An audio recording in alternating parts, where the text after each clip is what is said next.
Good morning दोस्तों, मैं CP Rathore. आज हम यहाँ क्या पढ़ रहे हैं? हिंदी।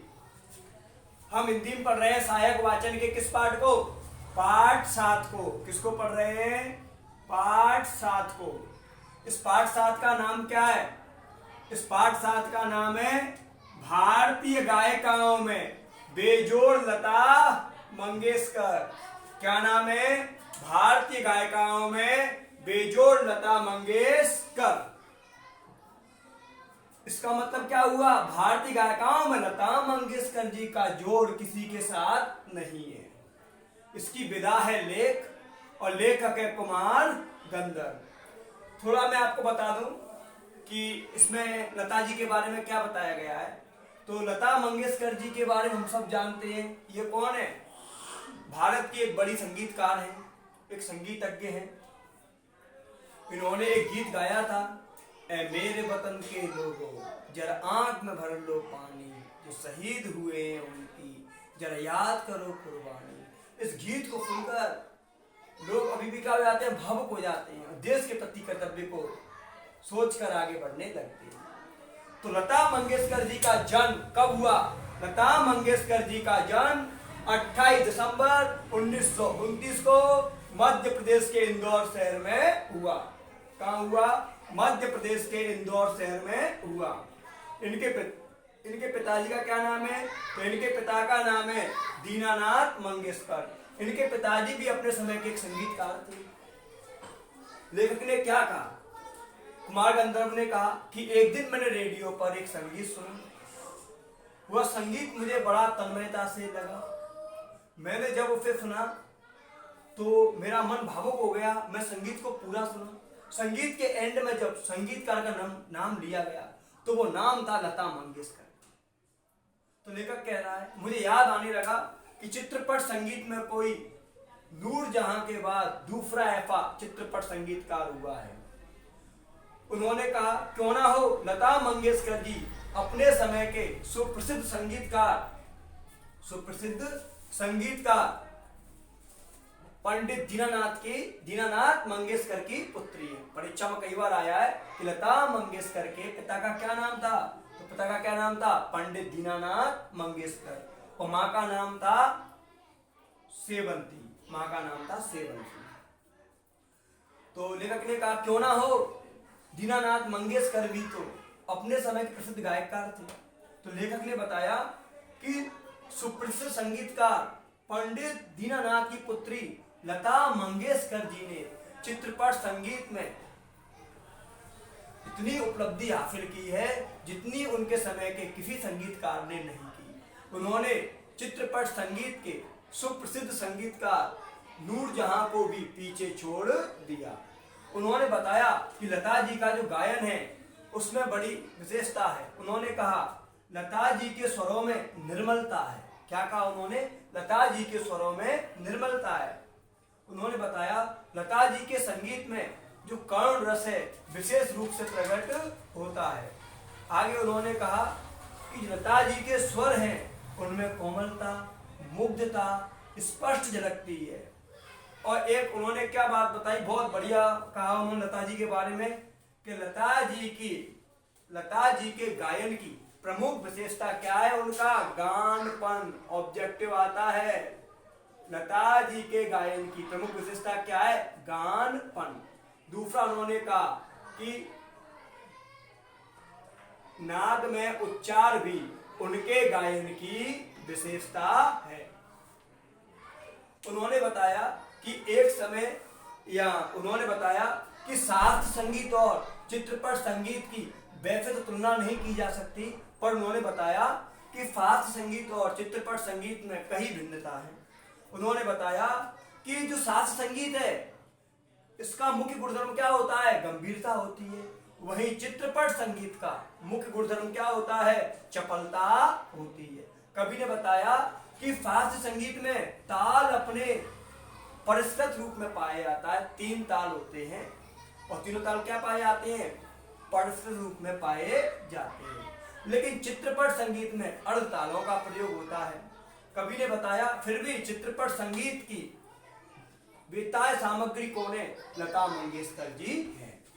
तो ये कवि ने वर्णन किया लता मंगेशकर जी का। कुछ ऑब्जेक्टिव आ जाते हैं कि लता मंगेशकर का जन्म कब हुआ? 28 दिसंबर 1929 को हुआ। कहाँ हुआ? मध्य प्रदेश के इंदौर शहर में हुआ। लता मंगेशकर के पिताजी का क्या नाम है? लता मंगेशकर के पिता का क्या नाम है? पंडित दीनानाथ मंगेशकर। माँ का नाम क्या है? सेवंती देवी है। अब आया लता मंगेशकर जी ने किस चित्रपट संगीतकार को पीछे छोड़ दिया? तो किसे छोड़ दिया? नूरजहां को। इस पाठ से दो प्रश्न बड़े विशेष बनते हैं। पहला प्रश्न आ जाए कि लता जी के गायन की 4 विशेषताएं लिखिए, अथवा स्वर सामग्री लता मंगेशकर जी पर एक लघु निबंध लिखिए। तो आप दोस्तों लघु निबंध क्या लिखोगे? यह प्रश्न ऐसे आ जाए, भारतीय गायिकाओं में बेजोड़ है लता मंगेशकर, स्पष्ट कीजिए।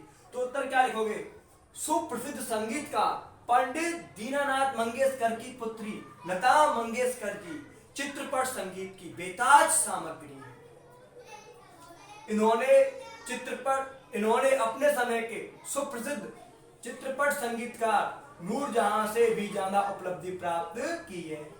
इनके संगीत को सुनकर लोगों में एक उमंग आ जाती है, इसीलिए लोग इन्हें स्वर कोकिला, स्वर सामग्री जैसी उपाधियां भी देते हैं। अब एक प्रश्न आ जाए कि लता मंगेशकर जी के गायन की 4 विशेषताएं लिखिए। आप 4 विशेषता लघु निबंध में जोड़ सकते हो। आप चाहो तो विशेषताओं क्या कर सकते हो? लघु निबंध में जोड़ सकते हो। लेकिन प्रश्न क्या आएगा? लता मंगेशकर जी के गायन की 4 विशेषताएं लिखिए। तो पहली विशेषता क्या लिखोगे? लता जी के स्वरों में निर्मलता है। क्या है? निर्मलता। दूसरी क्या लिखोगे? लता मंगेशकर जी के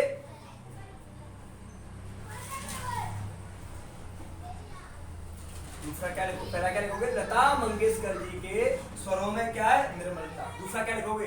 लता जी के गायन में करुण रस विशेष रूप से प्रकट होता है। तीसरा, लता मंगेशकर जी के स्वरों में कोमलता, मुग्धता और स्पष्टता झलकती है। चौथा क्या लिखोगे? नाद में उच्चार भी लता मंगेशकर जी के संगीत की विशेषता है। 5वां पॉइंट क्या लिखोगे? लता मंगेशकर जी के संगीत की प्रमुख विशेषता क्या है? क्या है? गानपन। एक पॉइंट ये भी लिख सकते हो कि लता मंगेशकर जी के गायन में जीवन को देखने का दृष्टिकोण स्पष्ट झलकता है। अब एक प्रश्न आया दोस्तों, शास्त्रीय संगीत और चित्रपट संगीत में अंतर लिखिए। ये प्रश्न भी मोस्ट है। तो एक तरफ क्या लिखोगे? शास्त्रीय संगीत, दूसरी तरफ क्या लिखोगे? चित्रपट संगीत। तो मैं सीपी राठौर आपको पूरी हिंदी पढ़ा रहा हूं। हमने यहाँ क्या पढ़ लिया? सहायक वाचन को 1 से लेकर 7 पाठ तक पढ़ लिया। प्रत्येक पाठ का पीडीएफ भी डाल दिया है मैंने डिस्क्रिप्शन बॉक्स में। आप चैनल को सब्सक्राइब कर लो, वहां से क्या कर लो? पीडीएफ भी डाउनलोड कर सकते हो। मैं इसका नियमित टेस्ट भी लूंगा, प्रश्न उत्तर भी सोल्व कराऊंगा, ऑब्जेक्टिव भी सोल्व कराऊंगा। बोर्ड में आने वाले जो महत्वपूर्ण प्रश्न है उनकी श्रृंखला भी लगवाऊंगा। इसलिए आप क्या कर लो? इस चैनल को सब्सक्राइब कर लो और वीडियो को लाइक करो और ज्यादा से ज्यादा शेयर भी करो। तो एक तरफ क्या लिखोगे? शास्त्रीय संगीत, दूसरी तरफ क्या लिखोगे? चित्रपट संगीत। तो पहला पॉइंट क्या लिखोगे? शास्त्रीय गंभीरता शास्त्रीय संगीत का मुख्य गुण धर्म है। क्या लिखोगे? गंभीरता शास्त्रीय संगीत का मुख्य गुण धर्म है। दूसरा वहां क्या लिखोगे? चित्रपट संगीत में चपलता चित्रपट संगीत का मुख्य गुण धर्म है। दूसरा क्या लिखोगे? शास्त्रीय संगीत में जो ताल है वह अपने परिष्कृत रूप में पाया जाता है और चित्रपट संगीत में अर्ध तालों का प्रयोग किया जाता है। तीसरा पॉइंट क्या लिखोगे?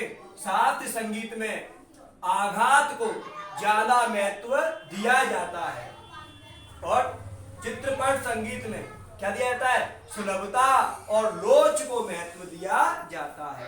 शास्त्रीय संगीत का प्रभाव मनुष्य के मन मस्तिष्क पर पड़ता है, इसलिए इसे क्या कहते हैं? मधुर संगीत भी कहते हैं। चित्रपट संगीत का प्रभाव मनुष्य के किस पर पड़ता है? कानों पर पड़ता है, इसीलिए इसे कान फाड़ू संगीत भी कहते हैं। शास्त्रीय संगीत में क्या लिखोगे? पॉइंट, शास्त्रीय संगीत का ज्ञाता चित्रपट संगीत में कम समय में आसानी से निपुणता हासिल कर सकता है। और चित्रपट में क्या लिखोगे? चित्रपट संगीत का ज्ञाता कम समय में शास्त्रीय संगीत में निपुणता हासिल नहीं कर सकता। तो हमने आज क्या पढ़ लिया? पाठ 7 को पढ़ लिया। इसका नाम क्या था? भारतीय गायिकाओं में बेजोड़ लता मंगेशकर। एक ऑब्जेक्टिव आया है कि कान फाड़ू संगीत किसे कहते हैं? तो चित्रपट संगीत को कहते हैं। तो मैं सीपी राठौर आपको क्या पढ़ा रहा था? यानी छत्रपाल राठौर क्या पढ़ा रहा था? हिंदी में सहायक वाचन का पाठ 7 पढ़ाया मैंने आज आपको। और क्या करना है आपको? अच्छे से ऐसे ही पढ़ना है। 2 प्रश्न मोस्ट है बता दिए। आप क्या करो? चैनल को सब्सक्राइब करो और वीडियो को लाइक भी करो।